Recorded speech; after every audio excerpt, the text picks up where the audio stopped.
Salut guys, je reviens d'aller voir le nouveau film Scream 7. C'est réalisé par Kevin Williamson. Ça met en vedette Neve Campbell, Isabelle May, Joel McHale et Courtney Cox, parmi tant d'autres. Sidney Prescott est de retour pour affronter un nouveau tueur Ghostface qui menace sa famille alors qu'elle menait une vie tranquille. L'intrigue se concentre sur Sidney, dont la fille devient la cible, l'obligeant à replonger dans l'horreur pour protéger les siens. Pour commencer, j'aimerais préciser que je suis un grand fan de la franchise Scream. J'ai écouté tous les films pas mal une couple de fois, plus qu'une fois. J'ai réécouté l'original dernièrement. Ça reste peut-être le meilleur slasher de tous les temps. J'ai apprécié tous les films de la franchise. Pas toujours au même niveau, mais je suis ici pour vous dire Scream 7, malheureusement, c'est le pire de la franchise. Je vais commencer par les positifs. J'ai quand même bien aimé la chimie entre Sidney et sa fille Tatum. J'ai trouvé qu'il y avait une bonne dynamique mère et fille. J'aurais même espéré qu'on creuse un peu plus dans la relation. Pour ce qui est des scènes de tuerie, c'est un film Scream. Il y a bien du monde qui meurt.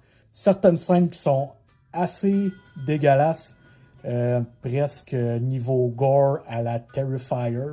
Si vous avez vu ces films-là, vous allez un petit peu catcher la drift. Étant fan de la franchise, c'est toujours bon de revoir Sidney et Gail ensemble, donc Neve Campbell et Courtney Cox.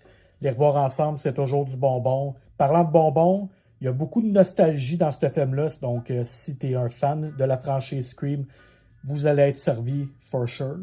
Il y a littéralement une scène vers le début du film qui est beat par beat, similaire à une scène dans le premier Scream. C'est à la fois un bel hommage, mais en même temps, je trouvais que ça manquait un peu de créativité, d'inspiration. Au final, c'est comment que je décrirais Scream 7. Ça manque un peu d'inspiration.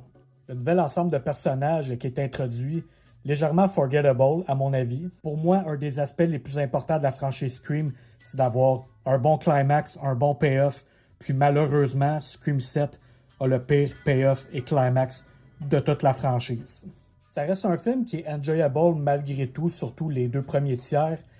Mais pour moi, le climax a comme baissé le film de quelques crans. Donc si vous êtes un fan de la franchise Scream, je vous conseillerais d'aller le voir pour faire votre propre opinion. Je vous dirais en même temps, peut-être pas flober 30$ sur un billet à plein prix. Peut-être y aller plus en matinée, en rabais ou un mardi. C'est un film assez divertissant qui malheureusement finit par trébucher sur sa propre queue. Donc si vous aimez mon contenu et vous voulez voir plus de critiques dans l'avenir, n'hésitez pas à vous abonner, puis sur ce, ciao!